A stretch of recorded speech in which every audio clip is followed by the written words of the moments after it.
പക്ഷേ കഴിഞ്ഞ പ്രാവശ്യം വളരെ നല്ല രീതിയിൽ നിങ്ങളെല്ലാവരും ചില കാര്യങ്ങൾ റിപ്പോർട്ട് ചെയ്തതിൽ ഒന്നുകൂടെ എടുത്ത് നന്ദി രേഖപ്പെടുത്തുന്നത്. കഴിഞ്ഞ പ്രാവശ്യം ഞാൻ നിങ്ങളോട് പറഞ്ഞു ഈ കേരളത്തിലെ വർഗീയതയും മയക്കുമരുന്നും ചെയ്യുന്ന ബുദ്ധിമുട്ട്. ഈ വർഗീയ മാഫിയയുടെ ഏറ്റവും വലിയ ഇരയാണ് ഇപ്പൊ നമ്മൾ എടുത്തിരിക്കുന്നത്. പേടിച്ചു വിറച്ചായിരുന്നു. ഞാൻ പറഞ്ഞു എന്റെ സഹോദരങ്ങളുടെ മുന്നിൽ ഞാൻ കൊണ്ടുവരിക.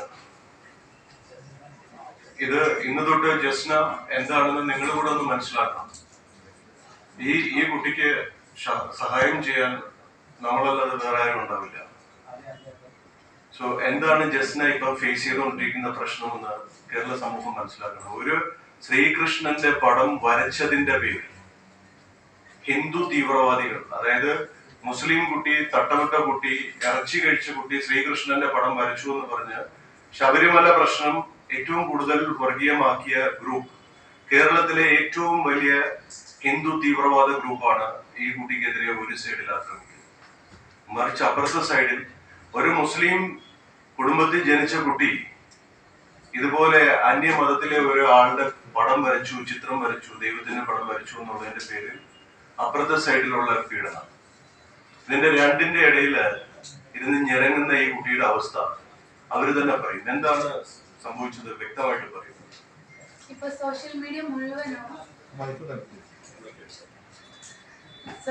മുഴുവനും ഞാൻ ഹണി ട്രാപ്പുകാരിയാണെന്ന് പറഞ്ഞിട്ട് വ്യാജ പ്രചരണം ഇറക്കിയിട്ടുണ്ട്. ഞാൻ ഇന്നേ വരെ ആരെയും ഹണി ട്രാപ്പ് കൊടുക്കാനോ ഒന്നിനും പോയിട്ടില്ല. ഞാനൊരു കേസ് കൊടുത്തതിന്റെ കോടതിയുടെ പകർപ്പ് വെച്ചിട്ടാണ്, അതാണ് കൊടുത്തിട്ട് ഞാൻ പിന്നെ അനേക ആൾക്കാരുടെ പേരിൽ കേസ് കൊടുത്തിട്ടെന്ന് പറഞ്ഞിട്ടാണ് അത് വരുന്നത്. ആ കോടതിന്റെ പകർപ്പ് സത്യമായിട്ടുള്ള കാര്യം, ഞാൻ ഒരാളാലെ റേപ്പ് ചെയ്യപ്പെട്ടതിന്റെ പേരിലാണ് ഞാൻ ആ കേസ് കൊടുത്തത്. അത് കൊടുക്കാൻ നേരം വൈകിയതിന്റെ ഒരൊറ്റ അടിസ്ഥാനത്തിന്റെ പേരിലാണ് കോടതി അവർക്കെത് സപ്പോർട്ടായിട്ട് ആ ഒരു വിധി വന്നത്. ഞാൻ കൊടുക്കാൻ വൈകിയതിന്റെ കാരണം ഞാൻ പറഞ്ഞത്, എനിക്ക് ഈ വരച്ചതിന്റെ പേരിൽ സമൂഹത്തിന്റെ മുമ്പിൽ എന്നെ ഒറ്റപ്പെടുത്തി. എനിക്ക് കുടുംബമല്ല, എനിക്ക് എന്റെ വാപ്പയുടെ ഒരു സപ്പോർട്ട് അല്ലാതെ, കുടുംബത്തിന് അല്ലെ വാപ്പയുടെ ഫാമിലിയുടെ സപ്പോർട്ട് അല്ലാതെ വേറൊരാളുടെ സപ്പോർട്ട് എനിക്കില്ല. ഒരു സുഹൃത്തിന്റെ അടുത്ത് പറയാന്ന് വെച്ചാൽ, ഒരു സുഹൃത്ത് മുഖാന്തരാണ് ഒരു വ്യാജ ഡോക്ടർ ചമഞ്ഞിട്ട് എന്റെ ഒരു കുഞ്ഞിന്റെ ട്രീറ്റ്മെന്റിന് വേണ്ടിയിട്ട് പോയിട്ട് കിട്ടിയ ഒരു അവസ്ഥയാണ് എനിക്ക്. എന്റെ കുഞ്ഞിന് അങ്ങനത്തെ ഒരു ബുദ്ധിമുട്ട് വരാൻ കാരണം എന്ന് വെച്ചാൽ മദ്രസേന്ന് ഉസ്താദിന്റെ അടി, ദിവസം അതിനെ വെറുതെ തല്ലുക ചെയ്യുന്നത്. എന്തിനാ തല്ലുന്നത് ആ കുഞ്ഞിന് അറിഞ്ഞൂടാ. എന്നിട്ട് ഇതിന് മദ്രസയിലും സ്കൂളിലും പോകാൻ പോയോ, എന്നിട്ട് സ്കൂളിൽ പോയിട്ട് കുട്ടികളോട് ആ മദ്രസയിലുള്ള ഉസ്താദിനോടുള്ളതൊക്കെ മറ്റു കുട്ടികളോട് കാണിക്കൽ തുടങ്ങിയപ്പോഴാണ് സ്കൂളിൽ എന്നോട് പറഞ്ഞത്, ഇങ്ങനെ കുട്ടിക്ക് എന്തോ പ്രശ്നം, നിങ്ങളൊന്ന് കൊണ്ടുപോയി നോക്കി എന്ന് പറഞ്ഞിട്ട് ആദ്യം ഞാൻ മെഡിക്കൽ കോളേജിന്റെ അടുത്ത് അവിടെ ഫസ്റ്റ് കാണിച്ച്. അങ്ങനെ എൻ്റെ ഒരു സുഹൃത്ത് മുഖാന്തരാണ് ഈ ഒരു വ്യാജ ഡോക്ടർ, അവന്റെ അന്ന് പേര് ഞങ്ങളെടുത്ത് പറഞ്ഞത് റോഷൻ എന്നാണ്, ഈ ഡോക്ടർ ഞാൻ പരിചയപ്പെടുന്നത്. ട്രീറ്റ്മെന്റിന് കുട്ടീനെ കൂട്ടാണ്ട് വീട്ടിലോട്ട് വരണം എന്ന് പറഞ്ഞിട്ടാണ് ഞാൻ അവന്റെ വീട്ടിലോട്ട് പോകുന്നത്. പക്ഷെ ഞാൻ പറഞ്ഞ പോലീസ് സ്റ്റേഷനിൽ പറഞ്ഞ കാര്യങ്ങളൊന്നല്ല കോടതിയിലേക്ക് എത്തി. കോടതിയിലേക്ക് എത്തിയപ്പോഴൊക്കെ മാറി മറിഞ്ഞു. എന്നോട് ചോദിക്കുന്നത്, എന്നെ പീഡിപ്പിക്കപ്പെട്ടു എന്ന് പറഞ്ഞ അന്നത്തെ ഡ്രസ്സൊക്കെ ചോദിക്കുന്നത്. ഞാൻ എവിടെ നിന്ന് എടുത്ത് കൊടുക്കാനാണ്? ഞാൻ പരാതി കൊടുക്കാൻ ഈ കാരണങ്ങൾ കൊണ്ടാണ് വൈകിയത്, വേറെ ഒരു കാര്യം ഉണ്ടായിട്ടല്ല ഞാൻ വൈകിയത്.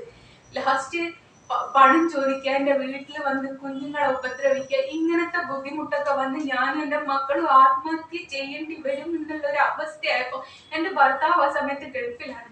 ഭർത്താവ് ഗൾഫ് പോകുന്നത് തന്നെ വീട് ജപ്തി നോട്ടീസിന് വെച്ച സമയത്താണ് ഭർത്താവ് ഇവിടുന്ന് ഗൾഫ് പോകുന്നത്.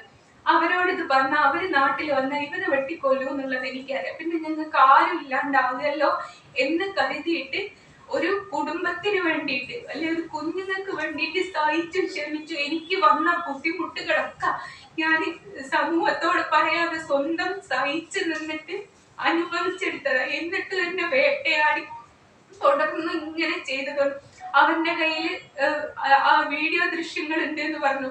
ഞാൻ പറഞ്ഞു, നിങ്ങൾ പുറത്തു വിട്ട് അതിൽ നിങ്ങളൂടി ഉൾപ്പെടുന്നുണ്ട്, അത് എനിക്ക് നല്ലതിന്, സമൂഹം അത് അറിയണം എന്ന് പറഞ്ഞത്. അപ്പൊ പറഞ്ഞു, എനിക്ക് തെറ്റിപ്പോയി, എന്റെ മുഖം അതിൽ കാണൂല, നിന്റെ ശരീരഭാഗങ്ങളാണ് മറ്റുള്ളവര് കാണുക എന്ന് പറയുന്നത്. ഒരു സ്ത്രീനെ സംബന്ധിച്ച് ഒരു ശരീരഭാഗം മറ്റൊരാൾ കാണുക എന്ന് പറയുന്നതാണ് ഏറ്റവും വലിയ അപമാനം. പിന്നെ ജീവിച്ചിരുന്നിട്ട് കാര്യമുണ്ടോ?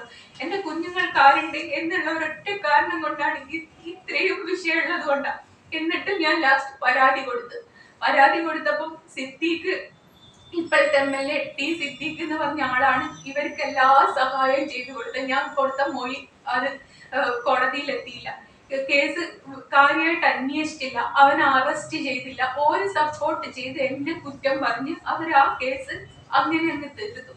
ഓക്കെ, അത് ഞാൻ കോടതി പൊട്ടി. ഞാൻ എന്നിട്ടും ഹൈക്കോടതിയിലേക്ക് പോകാനോ ഒന്നിനും നിന്നില്ല. ഓക്കെ, എന്റെ വിധി ഇങ്ങനെയാണ്, ഞാൻ ഇങ്ങനെ തന്നെ ജീവിച്ചോളാന്ന് വിചാരിച്ച് നിൽക്കുന്ന സമയത്താണ് ഇതിന്റെ പകർപ്പ് വെച്ചിട്ട് അവൻ സോഷ്യൽ മീഡിയയിൽ ഇട്ടത്. ഞാൻ ഹണി ട്രാപ്പുകാരിയാണ്, ഞാൻ പലരുടെയും പേരിൽ കേസ് കൊടുത്തിട്ടുണ്ട്, അതും പീഡന കേസ്. ഞാൻ ഒരു പീഡന കേസ് കൊടുത്തിട്ടുണ്ട്. അല്ലാത്തൊരു കേസ് എന്ന് പറയാൻ ഒരു സമൂഹത്തിൽ ഒരു സ്ത്രീ ഇറങ്ങി നടക്കുമ്പോണ്ടാവുന്ന പല ബുദ്ധിമുട്ടുകളും. ബസ് കയറി ഒരാൾ തോന്നിയാൽ ഞാൻ കംപ്ലൈന്റ് കൊടുക്കും, പുറത്തിറങ്ങി ആരെങ്കിലും എന്നെ സൈറ്റ് അടിച്ചാൽ ഞാൻ കംപ്ലൈന്റ് കൊടുക്കും. അങ്ങനത്തെ കേസുകൾ എന്നല്ലാതെ വേറെ ഒരു കേസും ഇന്നേ വരെ ഞാൻ കൊടുത്തിട്ടില്ല. ആരെങ്കിലും ഉണ്ട് ആ തെളിവ് സഹിതാണ് കൊണ്ടുവരേണ്ടത്. ഞാൻ പലരുടെയും കയ്യിൽ നിന്ന് പൈസ മേടിച്ചു എന്ന് പറയും, ആർക്കും തെളിവില്ല, പറച്ചിൽ മാത്രമേ ഉള്ളൂ. എന്തുകൊണ്ട് അവരാരും തെളിവ് കൊണ്ടുവരാത്ത?